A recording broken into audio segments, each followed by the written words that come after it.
उत्तल दर्पण में चिन्ह परिपाटी आज के इस वीडियो में इस तरीके से समझाएंगे कि आपको जिंदगी भर याद रहेगा। ध्यान से देखिएगा। देखिए ये उत्तल दर्पण है, ठीक है ना। अब इसको क्या किया, ग्राफ पे कुछ इस तरीके से हमने प्लेस कर दिया है। अब याद रहे हमेशा दर्पण में क्या होता है, कलई हमेशा बाईं तरफ से किया जाता है, ठीक है।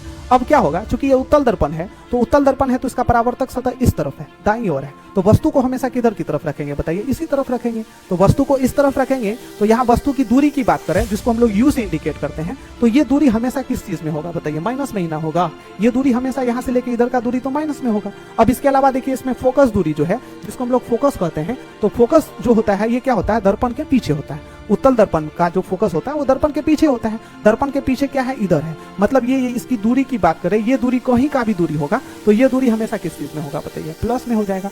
अब देखिए भी का मतलब क्या होता है बताइए, भी का मतलब होता है प्रतिबिंब की दूरी। अब उत्तल दर्पण में प्रतिबिंब किस प्रकार का बनता है, तो हमेशा आभासी प्रतिबिंब बनता है। और आभासी प्रतिबिंब आपको अच्छे से पता होगा कि हमेशा दर्पण के पीछे बनता है। तो एक बात बताइए, दर्पण का सामने यदि ये है तो दर्पण का पीछे ये होगा, तो आभासी प्रतिबिंब इसी में ना बनेगा। अब ये आभासी प्रतिबिंब कहीं पे भी बनेगा तो इसकी जो ये दूरी है, ये दूरी क्या होगा, हमेशा प्लस में होने वाला है। तो इसलिए आभासी प्रतिबिंब की स्थिति में इसकी दूरी क्या होती है, प्लस में। तो आपको उत्तल दर्पण में कभी भी वस्तु की दूरी पूछा जाता है तो हमेशा प्लस बताना है। क्यों, क्योंकि एक ही प्रकार का प्रतिबिंब बनता है। अब इसके अलावा देखिए एच का मतलब क्या होता है, वस्तु की ऊंचाई। अब बताइए वस्तु यदि इधर रखेंगे तो कुछ ना कुछ तो बाबू इसका ऊंचाई होगा, कुछ ना कुछ ऊंचाई होगा। कहने का मतलब है इसका ऊंचाई कैसे निकाल